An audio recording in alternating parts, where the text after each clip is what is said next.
നമസ്കാരം. ശ്രേഷ്ഠ ഭാരതം പൈതൃക ഭാരതത്തിലേക്ക് എല്ലാ പ്രിയപ്പെട്ട പ്രേക്ഷകർക്കും സ്വാഗതം. ആചാര്യസഭയ്ക്കും സ്വാഗതം. നമ്മുടെ പുരാണ ഇതിഹാസങ്ങളെക്കുറിച്ചുള്ള ഗഹനമായ ജ്ഞാനം എല്ലാവർക്കും ഉണ്ടായിക്കൊള്ളണമെന്നില്ല. ഇത്തരം വിഷയങ്ങളെക്കുറിച്ചുള്ള സാമാന്യ വിവരം പ്രേക്ഷകരിലേക്ക് എത്തിക്കുക എന്നുള്ളതാണ് ശ്രേഷ്ഠ ഭാരതം പൈതൃക ഭാരതത്തിലെ ഒരു ദൗത്യം. ശ്രേഷ്ഠ ഭാരതം പൈതൃക ഭാരതത്തിന്റെ 3-ാം ഘട്ടത്തിലെ പുത്തൻ ദൃശ്യവിസ്മയം പ്രേക്ഷകർക്ക് എല്ലാവർക്കും ഇഷ്ടപ്പെടുന്നു എന്ന് വിശ്വസിക്കുന്നു. 3-ാം ഘട്ടത്തിലെ ഓരോ ടീമിനും 2 റൗണ്ടുകളാണുള്ളത്. ആദ്യം ഇന്ന് വജ്രവ്യൂഹമാണ്. നമുക്ക് ആരംഭിക്കാം. വജ്രവ്യൂഹം.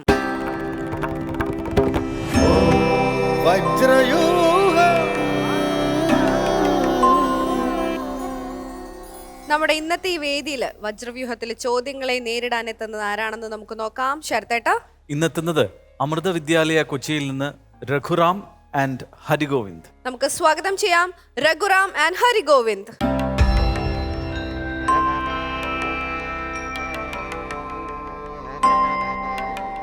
അപ്പോ രഘുറാം, ഹരിഗോവിന്ദ് ചേച്ചി, പിന്നെ നമുക്കിവിടെ സയന്റിസ്റ്റുകളൊക്കെ ഉണ്ട് അല്ലേ? സയന്റിസ്റ്റ് ആവാനല്ലേ ഇഷ്ടം? ആണ്. അതുപോലെ സകലകലാ വല്ലഭരും ഇവിടെ ഉണ്ട്. പാട്ട് പാടും, ഒരു മിനി ശരത്തേട്ടൻ. ശരത്തേട്ടൻ അങ്ങനെയല്ലേ? പാട്ട് പാടും, തബലയോ എന്ത് വേണമെങ്കിൽ കൊടുത്തോ, കീബോർഡ്, കഥകളി, എന്ത് വേണം. കഥകളി കളിക്കോ? അതൊക്കെ ട്രൈ ചെയ്യ്. ശരത്തേട്ടനെ റോൾ മോഡൽ ആക്കണം ഇത്തരം കാര്യങ്ങളിൽ. റെഡി അല്ലേ? അപ്പൊ നമ്മളുടെ ഈ ഒരു റൗണ്ടിന് പകിടിട്ടിട്ടാണ് നമ്മൾ സബ്ജക്ട് ഏതാന്ന് കണ്ടുപിടിക്കാൻ പോകുന്നത്. പകിടിട്ടതിന് ശേഷം അതിൽ വരുന്ന നമ്പർ എന്താണോ അതിന്റെ പിന്നിലായിരിക്കും നിങ്ങളുടെ ഈ ഒരു സബ്ജക്ട് ഒളിഞ്ഞിരിക്കുന്നത്. അപ്പൊ ആ സബ്ജക്ട് കിട്ടിക്കഴിഞ്ഞാൽ നമ്മുടെ ക്വിസ് മാസ്റ്റർ നിങ്ങളുടെ ഒരു 7 ചോദ്യങ്ങൾ ഈ ഒരു സബ്ജക്റ്റിനെ ബേസ് ചെയ്ത് ചോദിക്കും. 4 ഓപ്ഷൻസ് ഉണ്ടായിരിക്കും. 30 സെക്കൻഡ് ആയിരിക്കും നിങ്ങൾക്ക് ഉത്തരം പറയാൻ കിട്ടുന്ന സമയം. 30 സെക്കൻഡിന് ശേഷം ശരി ഉത്തരം പറഞ്ഞാൽ അത് വാലിഡ് ആയിട്ട് കൺസിഡർ ചെയ്യില്ല. 30 സെക്കൻഡിനകത്ത് ശരി ഉത്തരം നൽകി കഴിഞ്ഞാൽ 10 പോയിന്റ്സ് ആണ് നിങ്ങൾക്ക് കിട്ടുന്നത്. തെറ്റിക്കഴിഞ്ഞാൽ ടെൻഷൻ അടിക്കേണ്ട, പോയിന്റ്സ് ഒന്നും പോകത്തില്ല. എല്ലാം സെറ്റ് ആണോ?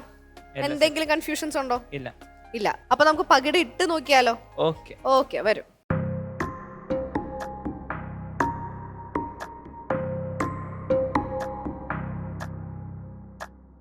അപ്പൊ ആരാ പകിടി ഇടുന്നേ?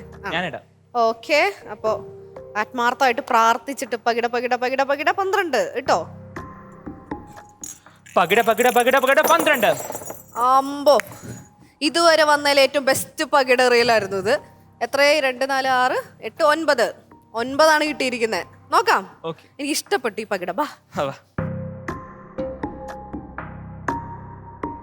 അപ്പൊ ഈ 9 പിന്നില് എന്താണ് സബ്ജക്ട് നമുക്ക് നോക്കാം.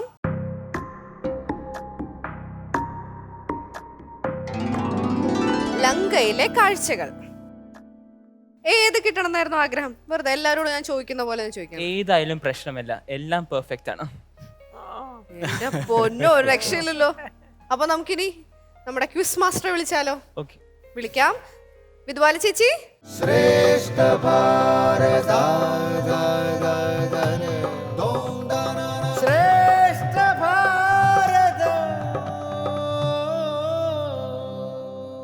ചേച്ചിക്ക് പിന്നെയും ഒരു സയന്റിസ്റ്റിനെ കിട്ടിയിട്ടുണ്ട്. അതെ, സത്യം പറഞ്ഞ ഈ ഒരു റൗണ്ട് കാരണം എല്ലാവരുടെയും പേഴ്സണൽ കഴിവുകളും ചുറ്റുപാടും സ്കൂളൊക്കെ അല്ലേ കൂടുതൽ അറിയാൻ പറ്റും. അപ്പൊ എന്തായാലും നിങ്ങൾക്ക് എല്ലാ ചോദ്യത്തിനും ഉത്തരം പറയാൻ സാധിക്കട്ടെ. All the best. 2 പേരും അമൃത വിദ്യാലയ കൊച്ചി എന്നാണ് അല്ലേ? നമുക്ക് ചോദ്യോത്തരങ്ങൾ ഇപ്പം എല്ലാം പെർഫെക്റ്റ് ആയിട്ട് പഠിച്ചിട്ടുണ്ടെന്നാണ് പറയുന്നത്. അപ്പൊ 70 മാർക്ക് ഉറപ്പാ. അപ്പൊ ഇനിയിപ്പോ ചോദ്യങ്ങൾ ചോദിക്കണോ? ചോദിക്കാം അല്ലേ? ചോദിച്ചേക്കാം. അപ്പൊ നമുക്ക് ആദ്യത്തെ ചോദ്യത്തിലേക്ക് പോവാം. ആദ്യത്തെ ചോദ്യം: ഒരു വാനരൻ വിക്രമം കൊണ്ട് ലങ്കാലക്ഷ്മിയെ കീഴ്പ്പെടുത്തുമ്പോൾ അന്ന് രാക്ഷസർക്ക് ആപത്തടുത്തു എന്ന് ലങ്കാപുരിക്ക് വരം നൽകിയത് ആര്? Options: A Brahma, B Shivan, C Vishnu, D Durgadevi. Your timer starts now. Option A Brahma. Brahma, സംശയമില്ല. ലോക്ക് ചെയ്യട്ടെ? എ ബ്രഹ്മാവ്. വിഷ്ണു അല്ല. അല്ല, ശിവനല്ലേ രാവണന്റെ ഏറ്റവും പ്രിയപ്പെട്ട ദേവൻ. പക്ഷെ ലങ്കാദേവിക്ക് വരം കൊടുത്തിരിക്കുന്നത് ബ്രഹ്മാവാണ്. ഇവിടെ പറഞ്ഞത് ശിവനല്ല. ഉറപ്പാണ്? വിഷ്ണു രാവണന്റെ ഇഷ്ടദേവനായതുകൊണ്ട് ചോദിച്ചതാ. ശിവനല്ല എന്നുള്ള ഉറപ്പാണ്. ഏതായാലും ആ ഉറപ്പ് ശരിയാണോ തെറ്റാണോ എന്ന് ചോദിക്കാം. എ ബ്രഹ്മാവ് ശരിയോ തെറ്റോ? ശരിയായ ഉത്തരം. ആദ്യത്തെ ചോദ്യം കൃത്യമായിട്ട് പറഞ്ഞിരിക്കുന്നു. 10 മാർക്കായി. നമുക്ക് രണ്ടാമത്തെ ചോദ്യത്തിലേക്ക് പോവാം. രണ്ടാമത്തെ ചോദ്യം. രാവണന്റെ കൊട്ടാരത്തിൽ വിശ്വകർമാവിനാൽ പ്രശംസിക്കപ്പെട്ട വിശിഷ്ട വസ്തു എന്താണ്? എ രാവണന്റെ കനകസിംഹാസനം, ബി രാവണന്റെ അന്തപുരം, സി രാവണന്റെ വിശിഷ്ട വിമാനം, ഡി രാവണന്റെ Chandrahasam. Your timer starts now. Option C രാവണന്റെ വിശിഷ്ട വിമാനം. വിശിഷ്ട വിമാനം ഓപ്ഷൻസ് ഉറപ്പാണല്ലോ? ആ. ലോക്ക് ചെയ്യട്ടെ? ആ. സി രാവണന്റെ വിശിഷ്ട വിമാനം. അല്ല ഇല്ല, രാവണന്റെ വിശ്വകർമ്മ എന്ന് പറയുമ്പോ ഒരു ആർക്കിടെക്റ്റ് ആണല്ലോ. ആ. അപ്പൊ പിന്നെ രാവണന്റെ വിമാനമാണോ? രാവണന്റെ അന്തപുരം അല്ലേ? അല്ല, രാവണന്റെ പുഷ്പക വിമാനം സൃഷ്ടിച്ചത് വിശ്വകർമാവാണ്. ആ, അപ്പൊ പിന്നെ അത് പക്ഷെ രാവണന് വേണ്ടിയിട്ടാണോ അല്ല സൃഷ്ടിച്ചത്? അല്ല, അത് കുബേരന് വേണ്ടിയിട്ടായിരുന്നു വിശ്വകർമാവ് ആദ്യം ഉണ്ടാക്കിയിരുന്നത്. വിശ്വകർമാവ് ലങ്ക ഉണ്ടാക്കിയ സമയത്ത് കുബേരന് വേണ്ടിയിട്ട് ഉണ്ടാക്കിയതാണ്. എന്നിട്ട് കുബേരനായിട്ട് യുദ്ധം ചെയ്ത് രാവണന് കിട്ടിയതാണ്. അപ്പൊ പിന്നെ ഇത് താൻ ഉണ്ടാക്കിയത് താൻ തന്നെ പ്രശംസിക്കുകയാണോ വിശ്വകർമ്മ? അല്ല അല്ല, വിശിഷ്ട വസ്തുവിനെ വിശ്വകർമാവ് പ്രശംസിച്ചിട്ടുണ്ടെങ്കിലും അത് രാവണന്റെ കൊട്ടാരത്തിലാണ്. ഏതായാലും ഉത്തരം ശരിയാണോ തെറ്റാണോ എന്ന് നോക്കാം. സി രാവണന്റെ വിശിഷ്ട വിമാനം ശരിയായ ഉത്തരമോ തെറ്റോ?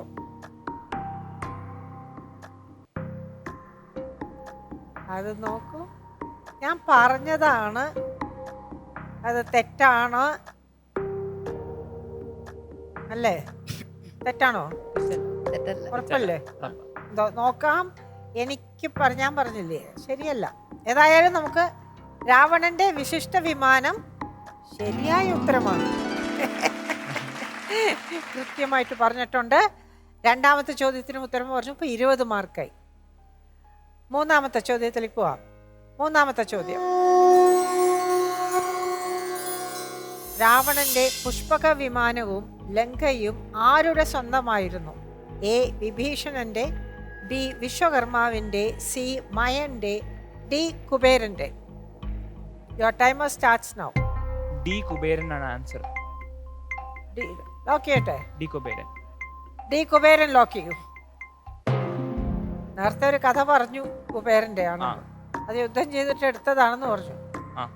അപ്പൊ ഈ ഉത്തരം ശരിയായിരിക്കണം ശരിയായി. അല്ലേ? ശരിയാണ്. ആയിരിക്കുന്നോ? ശരിയാണ്. ആണ്. നോക്കാം. ഡി കുബേരൻ ശരിയോ തെറ്റോ? ശരിയായ ഉത്തരം. യാതൊരു സംശയം ഉണ്ടായിരുന്നില്ല, കാരണം ആദ്യമേ കഥ പറഞ്ഞു കഴിഞ്ഞു. വളരെ വൃത്തിയായിട്ട് പറഞ്ഞു കഴിഞ്ഞു. ഇതില് സ്പോട്ട് 100 എന്ന് പറഞ്ഞിട്ട് ഞാനായിരുന്നു. അല്ലേ? ഞാനാണ്.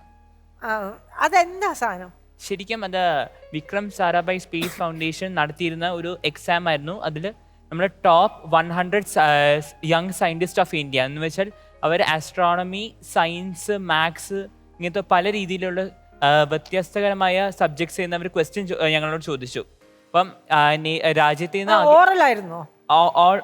ഓൾ ഓവർ ഇന്ത്യ ആയിട്ട് ഒരു ഒരു ടെസ്റ്റ് നടത്തി.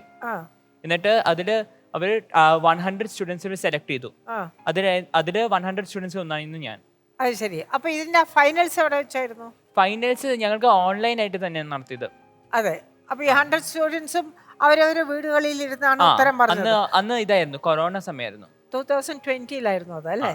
2020. അതിൽ ഏതായാലും ഓൾ ഓവർ ഇന്ത്യയിൽ നിന്ന് ഒരു 100 സ്റ്റുഡൻസിൽ യു എസ് സെലക്ടഡ് എന്ന് പറയുന്നത് it's a great achievement. Very good, very good. നമുക്ക് നാലാമത്തെ ചോദ്യത്തിലേക്ക് പോവാം. ഓക്കെ. നാലാമത്തെ ചോദ്യം. ലങ്കാപുരി നിർമ്മിച്ചതാരാ?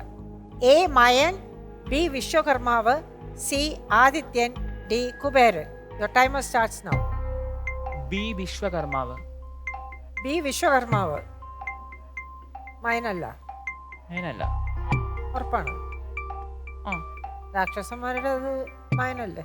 ലോക്ക് ചെയ്യാം? ലോക്ക് ചെയ്യട്ടെ? ഓക്കെ. ബി വിശ്വകർമാവ്. ആ. ബി വിശ്വകർമാവ് ലോക്ക് ചെയ്യൂ. മയനാണെന്നാണ് എനിക്ക് തോന്നുന്നത്. കാരണം രാക്ഷസന്മാരുടെ ആർക്കിടെക്ട് മയനല്ലേ? പക്ഷേ വിശ്വകർമാവായിരുന്നു ലങ്കയിൽ ഫസ്റ്റ് ആർക്കിടെക്ചർ ചെയ്തിരുന്നത്. അപ്പൊ ആദ്യം ലങ്ക സൃഷ്ടിച്ചത് വിശ്വകർമാവാണ്, എന്നിട്ട് കുബേരൻ അത് കൊടുക്കുകയായിരുന്നു ചെയ്തിരുന്നത് ഇവിടെ. അപ്പം വിശ്വകർമാവാണ്. ഉറപ്പാണ്? ഉറപ്പാണ്. സംശയമുണ്ട്? സംശയം. ഏതായാലും കുബേരന്റെ നാടായിരുന്നല്ലോ ലങ്കാപുരി എന്നാണല്ലോ പറഞ്ഞത് ഇപ്പോ. ആ. അപ്പോൾ ആ ലങ്കാപുരി കുബേരനാണ് അതിന്റെ നിർമ്മിച്ചതും ആയിക്കൂടെയൊന്നുണ്ടോ? കുബേരന് ഗിഫ്റ്റ് ആയിട്ടായിരുന്നു ഇവിടെ വിശ്വകർമാവ് കൊടുത്തത് എന്നാണ് പറയണത്. ഏതായാലും ആ പറഞ്ഞത് ശരിയോ തെറ്റോ നോക്കാം. ബി വിശ്വകർമ്മ ശരിയോ തെറ്റോ? ഞാൻ പറഞ്ഞില്ലേ, ഡി കുബേരൻ. കുബേരന്റെ ആയിരുന്നില്ലേ? കുബേരനല്ലേ ലങ്കാപുരിനെ ഉണ്ടാക്കിയെടുത്ത ആള്. ലങ്കാപുരിക്ക് ആ ഒരു ലങ്കാപുരി അത്രയും വിശിഷ്ടമായി മാറാനുള്ള കാരണം കുബേരന്റെ പണം കൊണ്ടല്ലേ? കുബേരനായിരുന്നു അത് ഈ ലങ്കാപുരിയുടെ ആദ്യം ഭരിച്ചിരുന്നത്. പക്ഷെ ഭരിച്ചിരുന്ന ഒരാൾ തന്നെ അല്ലേ ഇത് ഉണ്ടാക്കിയിട്ടുണ്ടാവുക? ലങ്കാപുരി കുബേരന് കൊടുത്തതാണ് ഇവിടെ. ഏതായാലും ആ ഉത്തരം ശരിയല്ല. വിശ്വകർമാവാണ് ശരി. ബി വിശ്വകർമാവാണ്. 4ാമത്തെ ചോദ്യത്തിനും കൃത്യമായി ഉത്തരം പറഞ്ഞിരിക്കണം. 40 പോയിന്റ് ആയിരിക്കുന്നു. നമുക്കിനി അടുത്ത ചോദ്യത്തിലേക്ക് പോവാം. 5ാമത്തെ ചോദ്യം. ലങ്കയിൽ മുഴുവനും അലഞ്ഞ ഹനുമാൻ സീതയെ കണ്ടെത്തിയത് എവിടെയാണ്? എ ലങ്കയിലെ കൽത്തുരങ്കിൽ, ബി അമരാവതിയിൽ, സി അശോകവനികയിൽ, ഡി നന്ദനവനത്തിൽ. Your timer starts now. Option C അശോകവനികയിൽ. ഉറപ്പാണോ? ഉറപ്പാ. ഉറപ്പാണ്? ആ. സംശയമില്ല? സംശയമില്ല. ഞാനത് ലോക്ക് ചെയ്യട്ടെ. ആ. സി അശോകവനികയിൽ. അശോക മരത്തിന്റെ ചോട്ടിലായിരുന്നു, ശരിയാണ്. പക്ഷെ ആ താമസിച്ചിരുന്ന ആ നന്ദവനം അശോകവനികയാണോ? അല്ല, അശോകവനത്തിലെ ശിംശപ വൃക്ഷത്തിന്റെ ചുവട്ടിലാണ് സീതാദേവി ഇരുന്നിരുന്നതെന്നാണ് എന്നാണ് പറയുന്നത്. ആ. സംശയമില്ല? സംശയമില്ല. ഉത്തരം ശരിയാണോ തെറ്റാണോ? അശോകവനികയിൽ ശരിയോ തെറ്റോ? ശരിയാണോ? ശരിയാണ്. ശരിയാണ്. ശരിയായി. ഓക്കെ, 5 ചോദ്യത്തിനും കൃത്യമായിട്ട് ഉത്തരം പറഞ്ഞു. 6ാമത്തെ ചോദ്യത്തിലേക്ക് പോവാം. 6ാമത്തെ ചോദ്യം. അശോകവനികയിൽ സീതയെ പാർപ്പിച്ചത് ഏത് വൃക്ഷച്ചുവട്ടിലാണ്? ഓപ്ഷൻസ്: എ ശാൽമരി വൃക്ഷം, ബി ശിംശുപ വൃക്ഷം, സി അശോക വൃക്ഷം, ഡി അരവിന്ദ വൃക്ഷം. Your timer starts now. B ശിംശിപ വൃക്ഷം. നേരത്തെ പറഞ്ഞു വെച്ചാൽ ശരിയായിക്കൊള്ളുന്നില്ല. ആലോചിച്ച് പറയൂ. ടൈമുണ്ട്. ടൈമുണ്ട്. സംശയമുണ്ട്? ശിംശിപ വൃക്ഷത്തിന്റെ കീഴിലാണ്. ബി ശിംശിപ വൃക്ഷം. ഉറപ്പാണ്? ബി ശിംശുപ വൃക്ഷം ലോക്ക് ചെയ്യട്ടെ? ബി ശിംശുപ വൃക്ഷം ലോക്ക് ചെയ്യൂ. ഞാൻ അപ്പോളേ പറഞ്ഞു, ആലോചിച്ച് പറയൂ. സമയമുണ്ട്, സമയമുണ്ട്, സമയമുണ്ട്. അതെ, ഹരിഗോവിന്ദ് പറയുകയും ചെയ്തു അശോക വൃക്ഷം. ആ മരത്തിന്റെ പേര് അശോക വൃക്ഷം. ശോകം ഇല്ലാത്തതെന്നല്ല അർത്ഥം. സീതയുടെ ശോകത്തിന്റെ ഒരു അല്ലേ? അപ്പൊ അശോക വൃക്ഷം അല്ലേ എന്റെ കറക്റ്റ് ആയിട്ടുള്ള ആൻസർ? ആവാന്നോ ആണെന്നോ? ശിംശിപ ബുക്കില് പഠിച്ച. അതിപ്പോ രാമായണം എത്ര വേർഷൻസ് ഉണ്ട്? അല്ല, പക്ഷേ ഇവിടെ പ്രിസ്ക്രൈബ് ചെയ്ത ഇതില് ശിംശുപ വൃക്ഷം എന്നാണോ? ഉറപ്പാണ്? ഏതായാലും മോനെ തെറ്റിപ്പോയി. ശിംശുപ വൃക്ഷം ആണ്. ശിംശുപ വൃക്ഷം തന്നെയാണ്. അത് അധ്യാത്മ രാമായണത്തിൽ ഏത് രാമായണം എടുത്താലും അങ്ങനെ തന്നെയാണ്. വളരെ കറക്റ്റായിട്ടുള്ള ഉത്തരവായിരുന്നു. നമുക്ക് അവസാനത്തെ ചോദ്യമായ 7ാം ചോദ്യത്തിലേക്ക് പോവാം. 7ാമത്തെ ചോദ്യം. ലങ്കാദർശന വേളയിൽ തനിക്ക് ധർമ്മലോപം വരുത്തുമെന്ന് ഹനുമാൻ ആശങ്കിച്ചത് എന്താണ്? എ രാക്ഷസന്മാരുടെ ദുഷ്ടത കാണുന്നത്, ബി അധർമ്മിയായ രാവണന്റെ പുരിയിൽ സഞ്ചരിക്കുന്നത്, സി സീതയെ കാണാതെ തിരിച്ചു പോകുന്നത്, ഡി അന്തപുരത്തിൽ പരതാരങ്ങളെ ദർശിക്കുന്നത്. Your timer starts now. ഏതാണ് പറയേണ്ട നമ്പർ? ആണോ? ഉറപ്പാണോ? ഉറപ്പാണോ? ഡി അന്തപുരത്തിൽ പരതാരങ്ങളെ ദർശിക്കുന്നത്. സംശയമില്ല. സംശയമില്ല. ഉറപ്പ്? ഉറപ്പ്. ലോക്ക് ചെയ്യട്ടെ. ഓക്കെ. ഡി അന്തപുരത്തിൽ പരതാരങ്ങളെ ദർശിക്കുന്നത് ലോക്ക്. ധർമ്മലോപം എന്ന് പറഞ്ഞാൽ എന്താ? ധർമ്മലോ അതായത് ധർമ്മത്തിന്റെ പാതയിൽ നിന്ന് വ്യതിചലിക്കുക. ആര്? ഹനുമാൻ. അതായത് നമ്മുടെ ഭാരതീയ സംസ്കാരത്തിനനുസൃതമായിട്ട് ജീവിച്ചിരുന്ന ആളാണല്ലോ ഹനുമാൻ. അപ്പോൾ മറ്റ് സ്ത്രീകളെ നോക്കുന്നത് ധാർമ്മികമായ പ്രവൃത്തിയായി നമ്മുടെ സംസ്കാരത്തിൽ കണക്കാക്കാതിരുന്നത് കാരണം ഹനുമാൻ അങ്ങനെ അധർമ്മിയായ രാവണന്റെ പുരിയിൽ സഞ്ചരിക്കുന്നതും അപ്പൊ പല അധർമ്മങ്ങളെ കാണുന്നുണ്ടല്ലോ. അല്ല, ഇത് അതല്ലേ കൂടുതൽ ആൾക്കാരെ കാണുന്നത്, പെണ്ണുങ്ങളെ മാത്രമല്ലല്ലോ, അല്ല, സ്ത്രീകളെ മാത്രമല്ലല്ലോ. ഹനുമാൻ രാവണന്റെ പുരിയിൽ സഞ്ചരിക്കുന്നത് രാവണനും ഇവരെല്ലാവരും നിദ്രയിലാണ്ടിരിക്കുമ്പോഴാണ്. അപ്പൊ അല്ല, ആയിക്കോട്ടെ, അവര് നിദ്രയിലാണെങ്കിലും ഹനുമാൻ നിദ്രയിലല്ലോ. അല്ല, മാത്രമല്ല സീതയെ കാണാതെ തിരിച്ചു പോകുന്നത് അതല്ലേ ഏറ്റവും വലിയ ധർമ്മലോപം. അല്ല, അത് ഹനുമാൻ ഏൽപ്പിച്ച ധർമ്മം പാലിക്കാതെയല്ലേ അല്ല, തിരിച്ചു. അദ്ദേഹം മനഃപൂർവ്വം സീതയെ തിരയാതെ അലസമായിട്ട് തിരിച്ചു പോകുകയല്ലോ. അപ്പൊ പിന്നെ അത് ധർമ്മത്തിൽ നിന്ന് വ്യതിചലിക്കലാകില്ല. അല്ല, സംശയമില്ല. ഇല്ല. ഏതായാലും നോക്കാം. അവസാനത്തെ ചോദ്യത്തിൽ പറ്റിച്ചോ എന്നൊരു സംശയമുണ്ട്. ഏതായാലും നമുക്ക് നോക്കാം. ഡി അന്തപുരത്തിൽ പരതാരങ്ങളെ ദർശിക്കുന്നത് ശരിയാണോ തെറ്റാണോ? പോയി ഞാൻ ശരിയായ ഉത്തരമാണ് ഡി അന്തപുരത്തിൽ പരതാരങ്ങളെ ദർശിക്കുന്നത്. വളരെ നന്നായിട്ട് നിങ്ങൾ ഉത്തരം പറഞ്ഞു. വളരെ എന്താ പറയുക, ഒരുപാട് സിംബിളൈസേഷനുള്ള ഒരു ഇതാണത്. വളരെ നല്ല രീതിയിൽ നിങ്ങളത് പഠിച്ചിട്ടുണ്ട് എന്നുള്ളതാണ്. കുറച്ച് ടഫ് ക്വസ്റ്റ്യൻസ് ഉണ്ടായിരുന്നു, ഇല്ലയെന്ന്. കാര്യം മയനും കുബേരനും ഒക്കെ ഒരു കൺഫ്യൂഷനാണ് എല്ലാവർക്കും, അല്ലേ? ഏതായാലും വളരെ നന്നായി നിങ്ങൾ ഉത്തരം പറഞ്ഞു. Very good, all the best. നമുക്ക് വരദെ വിളിക്കാം. വരദെ. അങ്ങനെ ഇവര് അടിപൊളിയായിട്ട് ഉത്തരങ്ങളൊക്കെ പറഞ്ഞു അല്ലേ?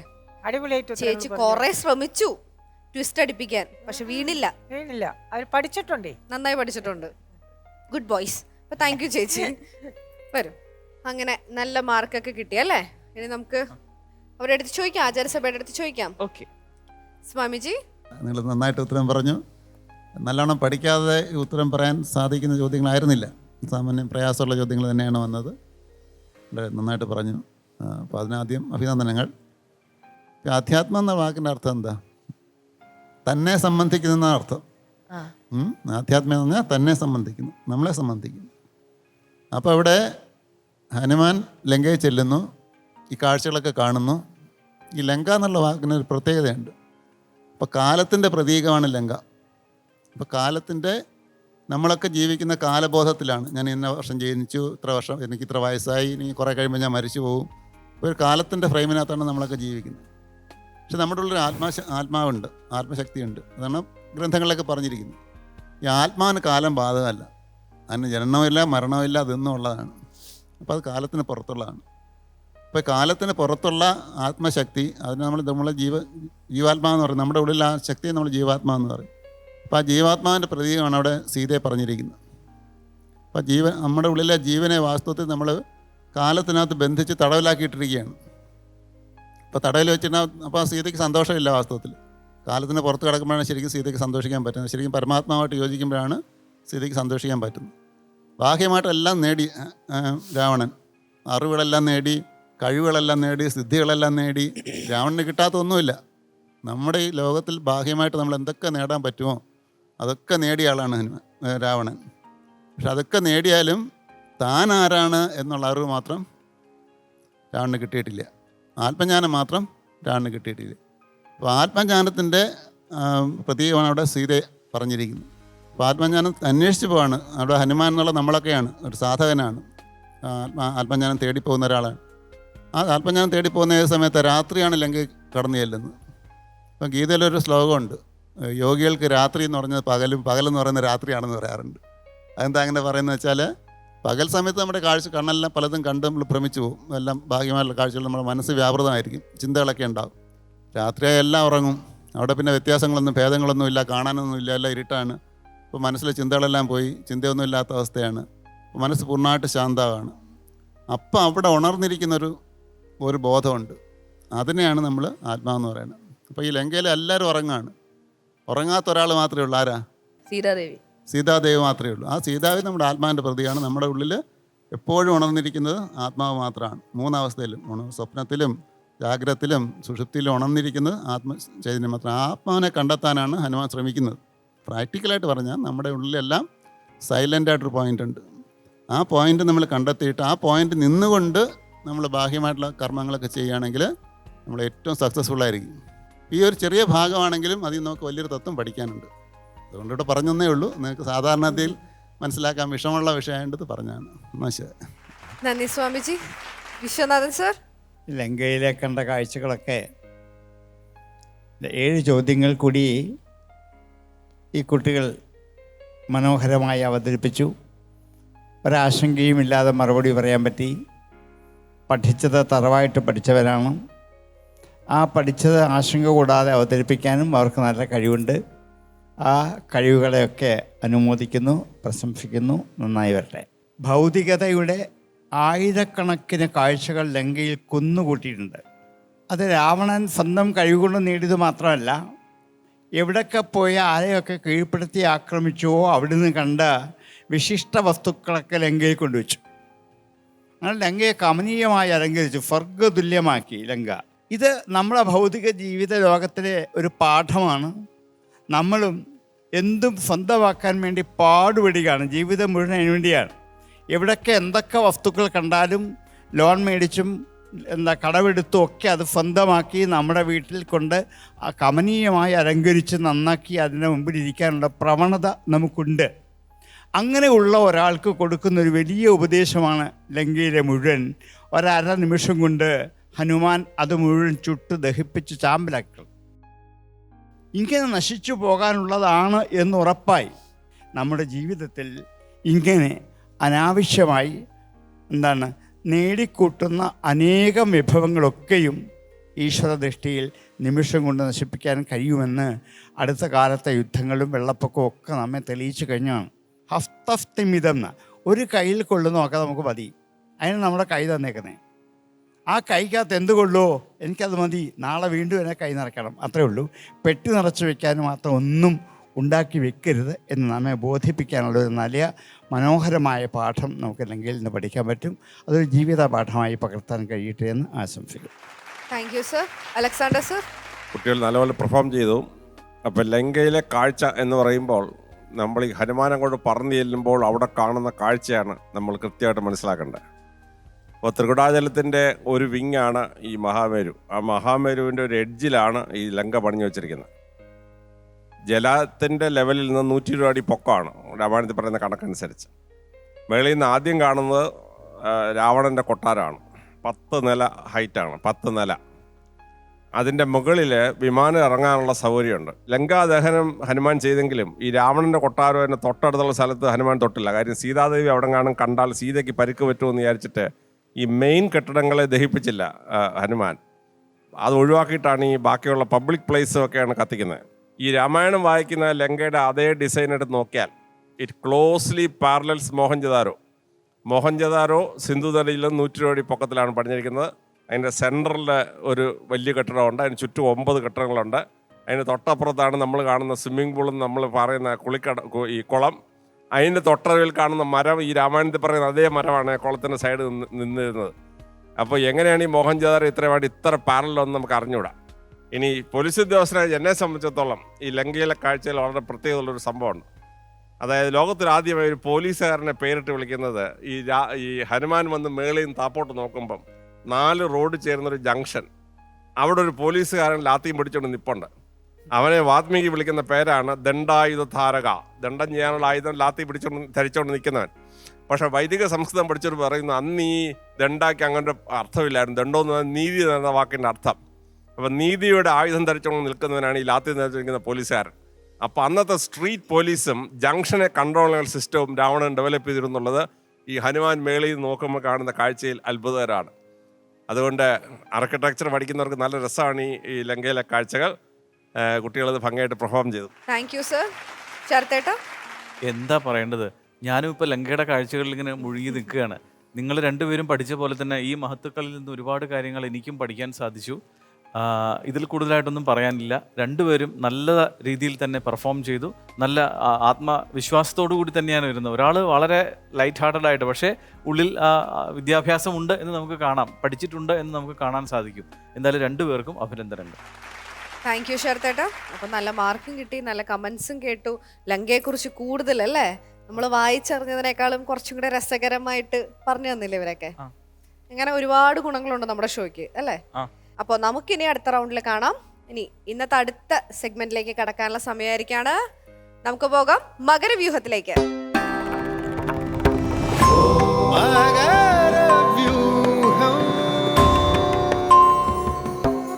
മകരവ്യൂഹത്തിൽ ഇന്ന് ആരൊക്കെയാണ് പെർഫോം ചെയ്യാൻ വരുന്നത് നമുക്ക് നോക്കാം. ശരത്തേട്ട? ഇന്ന് എത്തുന്നത് കൈരളി വിദ്യാഭവൻ നെടുമങ്ങാട് തിരുവനന്തപുരത്തെ കുട്ടികളാണ്.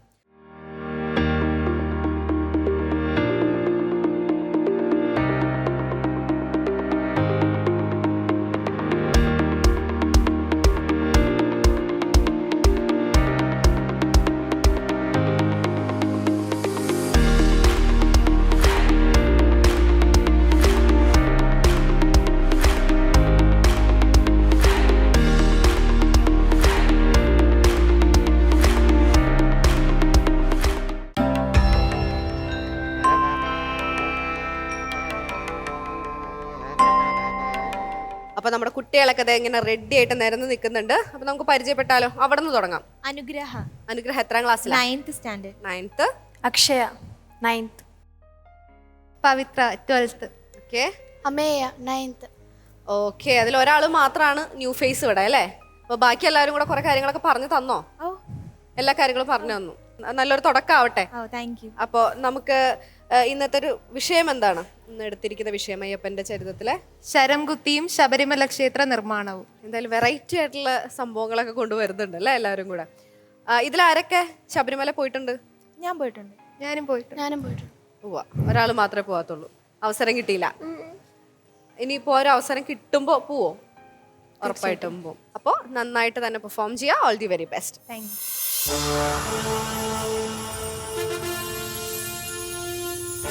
പുലിപ്പാലിനായി വനത്തിലേക്ക് പോയ മണികണ്ഠൻ പുലിവാഹനത്തിൽ മടങ്ങിയെത്തി പുഞ്ചിരി തൂക്കി നിൽക്കുന്ന കാഴ്ച സർവരെയും സ്തബ്ധരാക്കുന്നു. തേടിയതും തേടിക്കൊണ്ടിരിക്കുന്നതും തേടി വന്നതുമായ എല്ലാ അനുഭവങ്ങളും സത്യങ്ങളും തത്വമസി എന്ന മഹാവാക്യത്തിൽ അടങ്ങുന്നു എന്ന യാഥാർത്ഥ്യം പ്രപഞ്ച പുരുഷൻ അർത്ഥവത്തായ പുഞ്ചിരിയിൽ ഒതുക്കുന്നു.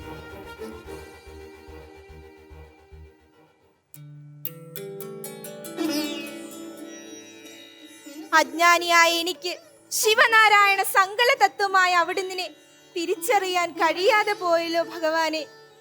മണ്ണിനും വെണ്ണിനും മഴ മുകിലുകൾക്കും മണിച്ചാർത്ത് തീർത്ത എന്റെ മണികണ്ഠ ഭഗവാനെ, കാരുണ്യവാരിധിയായ അവിടുത്തെ തൃപാദങ്ങളിൽ ഞാൻ എന്നെ സമർപ്പിക്കുന്നു. മഹിഷി നിഗ്രഹത്തിനായി പിറവികൊണ്ട ഞാൻ എന്റെ അവതാര ലക്ഷ്യം പൂർത്തിയാക്കിയിരിക്കുന്നു. എന്റെ ബാല്യ കൗമാരങ്ങൾക്ക് വിളനിലമായ ഈ കൊട്ടാരവും അങ്ങയുടെ വംശ പരമ്പരയും പ്രപഞ്ചമുള്ളിടത്തോളം ശ്രേഷ്ഠമായി നിലകൊള്ളും. അഴുത നദിക്കരയിലെ മരച്ചുവട്ടിൽ നിന്നും ആ തൃക്കൈകൾ കൊണ്ട് എന്നെ വാരി പുണർന്ന നിമിഷം മുതൽ അങ്ങന്റെ പിതൃസ്ഥാനീയനായി കഴിഞ്ഞു. മന്ത്രി, താങ്കൾ എന്തിനാണ് മാറി നിൽക്കുന്നത്? എന്റെ പൊന്നോമന പുത്രനെ കഠിനമായ പ്രവൃത്തികൾക്ക് വിധേയനാക്കിയിട്ട് അകന്നു മാറി നിൽക്കുന്നു.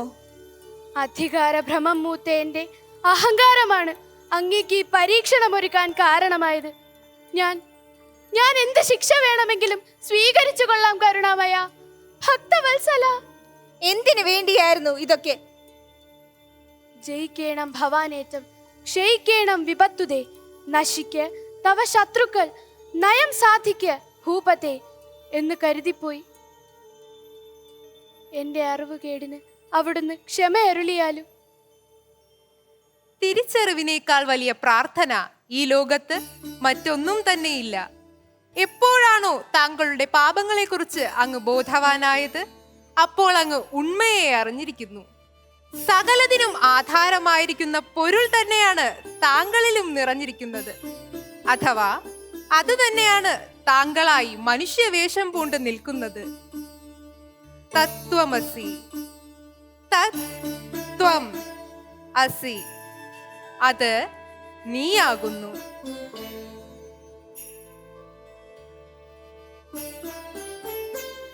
പലപ്പോഴും നമ്മുടെ ചിന്തകൾ യുക്തിസഹമല്ല, പക്ഷേ പൊറുക്കാനും ക്ഷമിക്കാനും നാം ഒരു ചൈതന്യത്തെ ആശ്രയിക്കാറുണ്ട്. താങ്കൾ മണികണ്ഠന്റെ അഭിപ്രായത്തെ ശിരസാ വഹിച്ചുകൊണ്ട് വിടവാങ്ങിയാലും.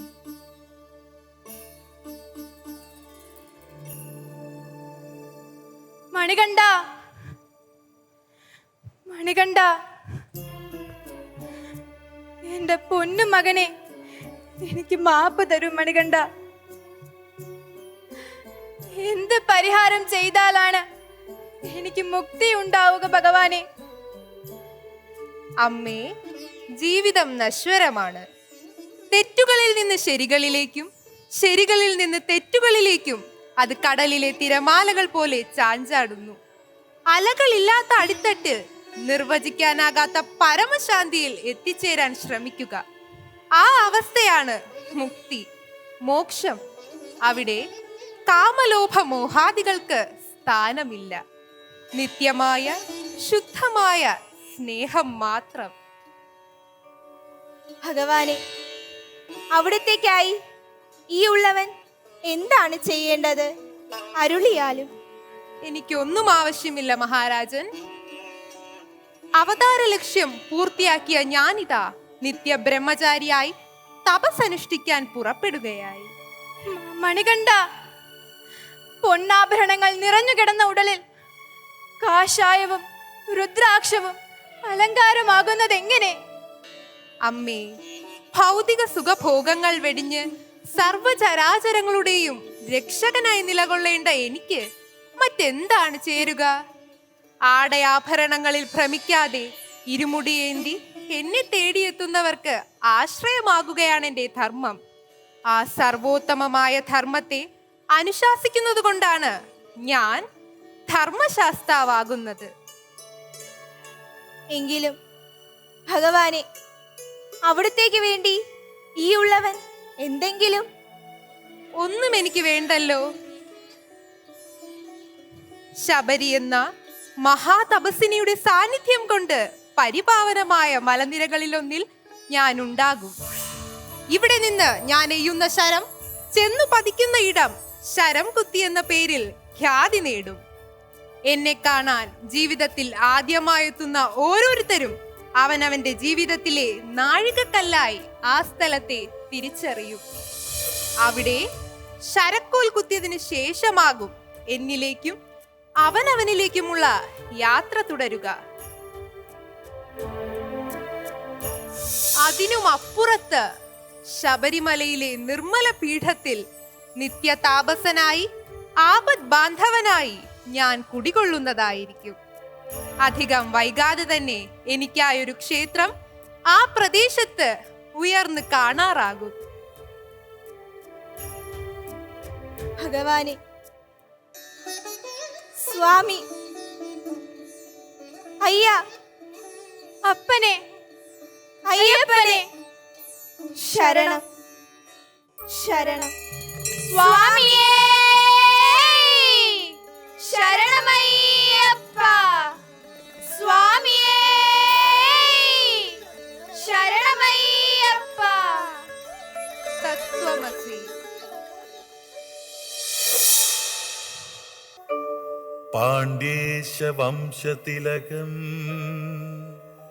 കേരളേ കേളി വിഗ്രഹം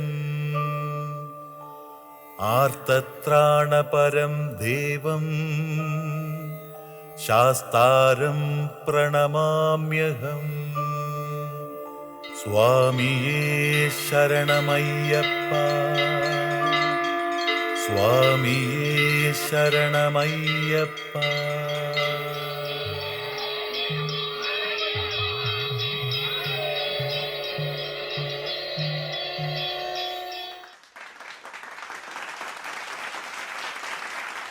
എങ്ങനെയുണ്ടായിരുന്നു പെർഫോമൻസ് കഴിഞ്ഞിട്ട്? ഹാപ്പി ആണല്ലോ. അപ്പൊ നമ്മുടെ ആചാര്യസഭ ഹാപ്പി ആണോ എന്ന് ചോദിച്ചാലോ? സ്വാമിജി, വളരെ നല്ല രീതിയിൽ ആ ഒരു വിഷയം ഇവിടെ അവതരിപ്പിക്കാൻ സാധിച്ചു. നിങ്ങൾക്ക് എല്ലാവർക്കും അഭിനന്ദനങ്ങൾ. നമ്മൾ ഈ ശരംകുത്തി എന്നൊക്കെ പറയുമ്പോൾ ഇത് വാസ്തവത്തിൽ ഒരു യോഗീശ്വരനായിട്ടാണ് അയ്യപ്പനെ നമ്മൾ കാണുന്നത്. യോഗീശ്വരനായതുകൊണ്ടാണ് അദ്ദേഹത്തിന് ബ്രഹ്മേരിയൊക്കെ പറയപ്പെട്ടിരിക്കുന്നത്. ധർമ്മശാസ്താവ് എന്നുള്ള ആ ദേവതയ്ക്ക് ഭാര്യ ഒരു ഗൃഹസ്ഥനായിട്ടാണ് കണക്കാക്കുന്നത്. പക്ഷേ എന്തുകൊണ്ട് അവിടെ ധർമ്മശാസ്താവിൻ്റെ പൂജ വന്നെന്ന് പറഞ്ഞാൽ ഒരു യോഗിയെ സംബന്ധിച്ചിടത്തോളം ആ യോഗിക്ക് മന്ത്രങ്ങളും അതിന് ക്രമങ്ങളൊന്നും ചിട്ടപ്പെടുത്തിയിട്ടില്ല. അപ്പോൾ അങ്ങനെ യോഗികളുടെ പ്രതിഷ്ഠയുള്ള സ്ഥലങ്ങളിൽ പോലും അവിടെ ഏതെങ്കിലും ഒരു ദേവതയെ വെച്ചിട്ടായിരിക്കും പൂജിക്കുക. ഇപ്പോൾ ചട്ടമ്പിസ്വാമിയുടെ സമാധിയുണ്ട്, അവിടെ ശിവലിംഗമാണ് പ്രതിഷ്ഠിച്ചിരിക്കുന്നത്. ശബരിമലയിൽ ധർമ്മശാസ്താവിൻ്റെ പ്രതിഷ്ഠ, ധർമ്മശാസ്താവിൻ്റെ മന്ത്രങ്ങൾ ചൊല്ലിയിട്ടാണ് പൂജകളൊക്കെ കഴിക്കുന്നത്. അപ്പോൾ അതുകൊണ്ടാണ് ചിലയിടത്തൊക്കെ നമുക്ക് വാജിവാഹനൻ എന്നും ഈ പുലിവാഹനൻ എന്നൊക്കെ സംശയം വരുന്നത്. അയ്യപ്പൻ പുലിപ്പുറത്ത് കയറിപ്പോയെന്ന് പറയുന്നു, പക്ഷേ ധർമ്മശാസ്താവിൻ്റെത് വാജിവാഹനായിട്ടാണ് പറയുന്നത്. അപ്പോൾ ആ ശരംകുത്തി എന്ന് പറയുന്നത് പോലും നമുക്ക് മനസ്സിലാക്കേണ്ട, ശരം എന്നുള്ള വാക്കിന് അസ്ത്രമെന്ന് മാത്രമല്ല അർത്ഥമുള്ളത്, നമ്മുടെ ഈ പ്രാണനെ നിയന്ത്രിക്കുന്ന ശ്വാസഗതി എന്നൊരർത്ഥമുണ്ട്. അപ്പോൾ ആ ശരം കുത്തുക എന്ന് പറഞ്ഞാൽ ശ്വാസഗതിയെ നിരോധിക്കുക എന്നർത്ഥം. പ്രാണനിരോധനം എന്ന് ചുരുക്കം പറയുന്നു. അപ്പോൾ യോഗശാസ്ത്രത്തിൽ യോഗ ചിത്തവൃത്തി നിരോധം എന്നാണ് അതിൻ്റെ നിർവചനം തന്നെ. യോഗത്തിൻ്റെ നിർവചനം തന്നെ ചിത്തവൃത്തികളെ നിരോധിക്കുക. എങ്ങനെ നിരോധിക്കുന്നു? പ്രാണനെ നിരോധിക്കുന്ന വഴി ചിത്തവൃത്തികളെ നിരോധിക്കുന്നു. അപ്പോൾ ആ നിരോധനത്തെയാണ് അവിടെ കാണിക്കുന്നത്. അപ്പം ചിത്തവൃത്തി നിരോധനത്തിലൂടെ സമാധിസ്ഥനായ ഒരു യോഗിയുടെ സ്ഥാനമാണ് അവിടെ നമ്മൾ ശബരിമലയിൽ കാണിച്ചിരിക്കുന്നത്. അപ്പോൾ ഇതും കൂടെ നമുക്ക് മനസ്സിലാക്കിയിരിക്കണം. മറ്റെല്ലാ രീതിയിലും വളരെ ഗംഭീരമായിട്ട് അവതരിപ്പിച്ചു. എല്ലാ അഭിനന്ദനങ്ങൾ. നന്ദി സ്വാമിജി. വിധുവാല ചേച്ചി, വളരെ നന്നായി. Drama was very good. നല്ല സ്ക്രിപ്റ്റ്. ഈ ഒരു സബ്ജക്റ്റ് കുറച്ച് ഡിഫിക്കൾട്ടാണ്, ഇത്ര ചെറിയ സമയം കൊണ്ട് ഇത് മുഴുവനും ഇവിടെ കാണിക്കുക എന്നുള്ളത്. പക്ഷെ അത് വളരെ നന്നായിട്ട് അറ്റംപ്റ്റ് ചെയ്തിട്ടുണ്ടായിരുന്നു. ആൻഡ് വെൽ ഡിഫൈൻഡ് സ്ക്രിപ്റ്റായിരുന്നു. നല്ല ഡയറക്ഷൻ, എല്ലാം നന്നായിരുന്നു, വളരെ നന്നായിരുന്നു. എനിക്ക് ഏറ്റവും ഇഷ്ടപ്പെട്ടത് അയ്യപ്പൻ്റെ കാര്യത്തിൽ ആ ഭാഷാശുദ്ധി വളരെ നന്നായിരുന്നു. മാത്രമല്ല ഉച്ചരിപ്പ്, ആ ടോൺ ഡിഫറൻസ്, അവർ പറയുന്ന വിധം, അയ്യപ്പൻ്റെ ആ ഒരു ശാന്തത, ആ പറയുന്ന തത്വമസി ഉൾക്കൊണ്ട് പറഞ്ഞ പോലെ തോന്നി. പിന്നെ ഓഫ് കോഴ്സ് ബാക്കി 3 പേരെയും പറയേണ്ട, വളരെ വളരെ നന്നായിട്ട്, വളരെ തത്വവുമായിട്ട് അഭിനയിച്ചു. വളരെ രസകരമായിട്ടുണ്ടായിരുന്നു. എല്ലാം കാണാൻ നല്ല കൗതുകം ഉണ്ടായിരുന്നു. It was perfect. Thank you ചേച്ചി. ശരത്തേട്ടാ, അനുഗ്രഹ അല്ലേ? അവിടെ നിന്നാണ് അനുഗ്രഹ, അക്ഷയ, പവിത്ര, അമ്മയ്യ. അനുഗ്രഹ ആദ്യമായിട്ട് അഭിനയിക്കുകയാണെന്നല്ലേ പറഞ്ഞേ? നന്നായിട്ടുണ്ട് കേട്ടോ, വളരെ നന്നായിട്ടുണ്ട്. ആദ്യമായിട്ടാണെന്ന് പറയുകയില്ല. ഒരു നല്ല ഇൻട്രൊഡക്ഷനോട് കൂടി തന്നെയായിരുന്നു ഇത് ആരംഭിച്ചത് തന്നെ. കാരണം എവിടെ നിന്നാണ് കഥ തുടങ്ങുന്നതെന്ന് നമുക്ക് പ്രേക്ഷകർക്ക് കൃത്യമായി മനസ്സിലാക്കാനുള്ളൊരു അവസരം അതുകൊണ്ടുണ്ടാക്കി. അതൊരു നല്ല കാര്യമാണ്. കാരണം എവിടെ നിന്നാണ് നമ്മൾ സ്റ്റാർട്ട് ചെയ്യുന്നത് എന്നുള്ളൊരു point, starting point is very important. അതിനുശേഷം രാജാവ് കരഞ്ഞുകൊണ്ട് വരികയാണ്. ഞാൻ ആ പുലിപ്പാല് കിട്ടിക്കഴിഞ്ഞിട്ട് ഞാൻ അറിഞ്ഞില്ല, ഭഗവാനാണ് എന്നുള്ളത് അറിഞ്ഞില്ല എന്ന് പറയുന്നു. ആ സീൻ വളരെ നന്നായിരുന്നു. അതിനുശേഷം മന്ത്രി വരികയാണ്, തെറ്റേറ്റു പറഞ്ഞുകൊണ്ട് മാപ്പ് പറയുന്നു. അതിനുശേഷം അമ്മയുടെ ആ വികാരനിർഭരമായ സീൻ. അതിനുശേഷം ഞാൻ പോവുകയാണെന്ന് പറഞ്ഞ് നേരെ ആ എല്ലാം ഒരു ആദ്യം മുതൽ അന്തം വരെ നല്ലൊരു ഒഴുക്കുണ്ടായിരുന്നു. നിങ്ങളുടെ പ്രോപ്പർ സ്ക്രിപ്റ്റ് ആയിരുന്നു. അതുപോലെ തന്നെ പെർഫോമൻസസും ഓരോരുത്തരും എടുത്തു പറയേണ്ട രീതിയിൽ തന്നെ നല്ല രീതിയിൽ തന്നെയായിരുന്നു പെർഫോം ചെയ്തിരിക്കുന്നത്. ഈ ഒരു കൂട്ടായ്മ, ഈ ഒരു നന്മ നിങ്ങൾ എപ്പോഴും കാത്തു സൂക്ഷിക്കണം. ഇനിയും മികച്ച അഭിനേതാക്കളാവാൻ നിങ്ങൾക്ക് യോഗ്യതയുണ്ട്, കഴിവുണ്ട്. അത് നടത്തട്ടെ എന്ന് ഞാൻ ആത്മാർത്ഥമായിട്ട് ആശംസിക്കുന്നു. താങ്ക് യു ശരത്തേട്ടാ. വിശ്വനാഥൻ സർ. ശരംകുത്തിയും ശബരിമല ക്ഷേത്രമെന്ന ആ ഒരു നാമം അന്വർത്ഥമാക്കത്തക്ക മട്ടിൽ 4 കഥാപാത്രങ്ങളെ ഉണ്ടായിരുന്നുള്ളെങ്കിലും അവർ വളരെ ഭംഗിയായിട്ടും നല്ല ഉച്ചാരണത്തിൽ കൂടി, നല്ല സംഭാഷണ ശൈലിയിൽ കൂടി, നല്ല ഭാവം ഉൾക്കൊണ്ടുകൊണ്ടുള്ള കഥാവതരണത്തിൽ കൂടിയൊക്കെ പ്രേക്ഷകരുടെ ഹൃദയം കവരുന്ന മനോഹരമായ അഭിനയ ചാതുരിയാണ്. അതിനേക്കാളുപരി നല്ല കൺക്ലൂഷനിൽ കൊണ്ടിട്ടാണ് ആ കഥാംശത്തെ പൂർത്തിയാക്കുന്നത്. നിത്യജീവിതത്തിൽ നമുക്ക് ആശ്രയിക്കാൻ ഒരു ശക്തി ഉണ്ടാവണം. വളരെ അധികം ദാഹിക്കുന്ന ഞാൻ വഴിയെ പോകുമ്പോഴൊക്കെ ചെളിവെള്ളം കെട്ടിക്കിടക്കുന്നത് കുടിക്കാറില്ല. അത് കുടിച്ചാലും എന്നെ ദാഹം തീരും, പക്ഷേ കുടിക്കില്ല. കാരണം എന്താണ്? ശുദ്ധമല്ല. അതുകൊണ്ട് തന്നെ അതേപോലെ ഈശ്വരൻ പ്രപഞ്ചത്തിൽ നിറഞ്ഞു നിൽപ്പുണ്ട് എന്ന് വിശ്വസിച്ചാൽ പോരാ, അത് ശുദ്ധമായി എനിക്ക് ഉപയോഗിക്കാൻ പാകത്തിന് കിട്ടണം. അത് എവിടുന്നേ പറ്റുള്ളൂ? ക്ഷേത്രത്തിനേ പറ്റുള്ളൂ. അപ്പോൾ ഈ പ്രപഞ്ചത്തിലുള്ള ഈശ്വര ചൈതന്യത്തെ പരിശുദ്ധമാക്കി, എല്ലാവർക്കും ഉപയോഗയോഗ്യമാക്കി, ആശ്രയമാക്കി, അവലംബമാക്കി ഒരു ക്ഷേത്രത്തിൽ തന്ത്രിമാരും പൂജാരിമാരും എല്ലാവരും കൂടിച്ചേർന്ന് ആ ശക്തിയെ എല്ലാ ദിവസവും പരിശുദ്ധമാക്കി നമുക്ക് കുടിക്കാൻ പാകത്തിന് വെച്ചിരിക്കാം. ചെന്നാൽ അതെടുത്ത് വിനിയോഗിക്കാം, അല്ലെങ്കിൽ ദാഹം തീരില്ല. ഇങ്ങനെ നിത്യജീവിതത്തിൽ ഉപയോഗയോഗ്യമാക്കി മാറ്റുന്ന സമ്പ്രദായമാണ് ക്ഷേത്രം. ശബരിമല ക്ഷേത്രം പണിയാൻ ഉദ്ദേശം കൊണ്ട് തന്നെയാണ്. കാരണം ഈ നാട്ടിലല്ല, ഭാരതമെമ്പാടുമുള്ള സമസ്ത ജനങ്ങൾക്കും അത്യധികം ദാഹിക്കുമ്പോൾ ഓടിയെത്താൻ പറ്റുന്ന ഒരു അഭയകേന്ദ്രം. അവിടെ ഈശ്വര ചൈതന്യം നിറഞ്ഞു നിൽക്കുന്നു, എല്ലാ ജനങ്ങൾക്കും അഭയകേന്ദ്രമായി വർത്തിക്കുന്നു. അങ്ങനെയുള്ള ക്ഷേത്രങ്ങളുടെ ചൈതന്യം വർദ്ധിപ്പിക്കേണ്ട നമ്മുടെ ആവശ്യമാണ്. അങ്ങനെയുള്ള ഓരോ ചിന്തകൾക്കും ഈ ചെറിയ സ്കിറ്റ് ഉപകരിക്കട്ടെ എന്ന് പ്രാർത്ഥിച്ചുകൊണ്ട് ഉപസംഹരിക്കുന്നു. നന്ദി, നമസ്കാരം. Thank you sir. Alexander sir. ഈ ക്ഷേത്ര നിർമ്മാണവും അതോടൊപ്പം ശരംകുത്തിയാണ് വിഷയം. കുട്ടികൾ വളരെ ഭംഗിയായിട്ട് അഭിനയിച്ചു. അധികം സീൻ മാറ്റമില്ലാത്തതുകൊണ്ട് ഡയലോഗിന് കൂടുതൽ സമയം കിട്ടി. ഭംഗിയായിട്ടാണത് ഡയലോഗ് എഴുതിയിരിക്കുന്നത്. അതിന് പ്രത്യേക അഭിനന്ദനങ്ങൾ. അപ്പോൾ ഈ ശബരിമലയെ പറ്റി പഠിക്കുമ്പോൾ വളരെ കൃത്യമായി മനസ്സിലാക്കേണ്ട ഒരു സംഭവം, ആർക്കിയോളജിസ്റ്റുകൾ ശബരിമല അമ്പലത്തെ പറ്റി പഠിച്ചു. അവർ പറയുന്നത് ശബരിമല അമ്പലത്തിൽ 2500 കൊല്ലത്തെ പഴക്കമുണ്ടെന്നാണ്. അത് ഒറിജിനലി ആദിവാസികളുടെ അമ്പലമായിരുന്നു. ആ ആദിവാസികളുടെ അമ്പലത്തെ AD 6-ാം നൂറ്റാണ്ടിൽ പുതുക്കി പണിഞ്ഞു. അതാണ് രണ്ടാമത്തെ ശബരിമല അമ്പലം. അത് കളപ്പുറ രാജാവായിരുന്ന അച്യുത വികണ്ഠനാണ് ചെയ്തതെന്നാണ് പറയുന്നത്. അദ്ദേഹം അത് ശാസ്താക്ഷേത്രമായിട്ടാണ് പ്രതിഷ്ഠിച്ചത് 6-ാം നൂറ്റാണ്ടിൽ.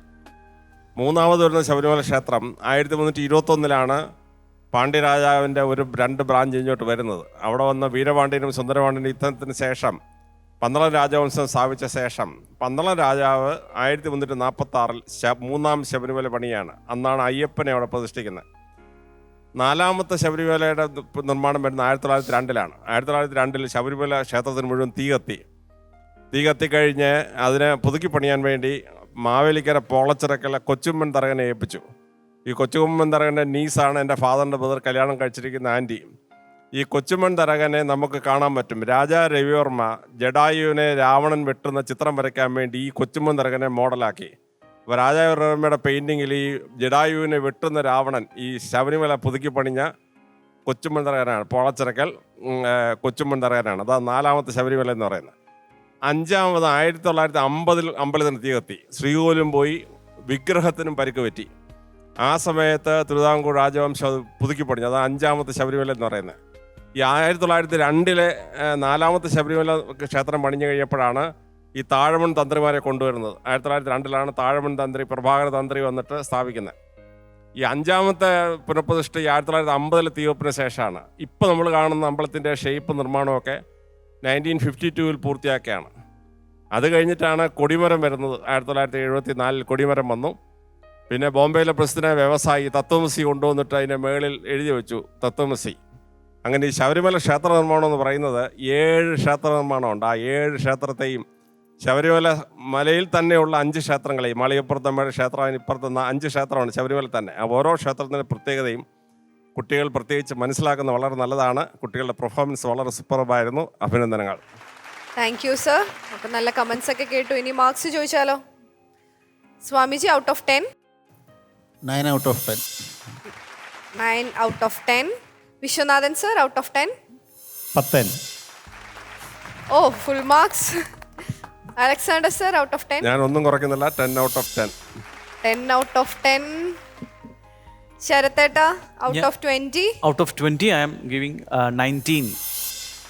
19. ചേച്ചി, ഔട്ട് ഓഫ് 20? ഞാനും അത് തന്നെ 19 പോയിന്റ്സ്. ഇപ്പൊ കട്ടയ്ക്കുള്ള മാർക്കുകളായി തുടങ്ങി കഴിഞ്ഞ കുറച്ച് എപ്പിസോഡുകളായിട്ട്. ടോട്ടൽ സ്കോർ എത്രയാന്ന് മനസ്സിലായോ? ടോട്ടൽ സ്കോർ 67 മാർക്കാണ് 70 കിട്ടിയിരിക്കുന്ന. കൺഗ്രാറ്റുലേഷൻസ്. ടോപ്പ് സ്കോറാണ്, വൺ ഓഫ് ദി ടോപ്പ് സ്കോറാണ്. Congratulations for that. അപ്പം ഇനിയുള്ള റൗണ്ടുകളിലും ഇതുപോലെ നല്ല നല്ല പെർഫോമൻസ് ആയിട്ട് ഈ വേദിയിലേക്ക് വരാം കേട്ടോ. Thank you so much. Thank you.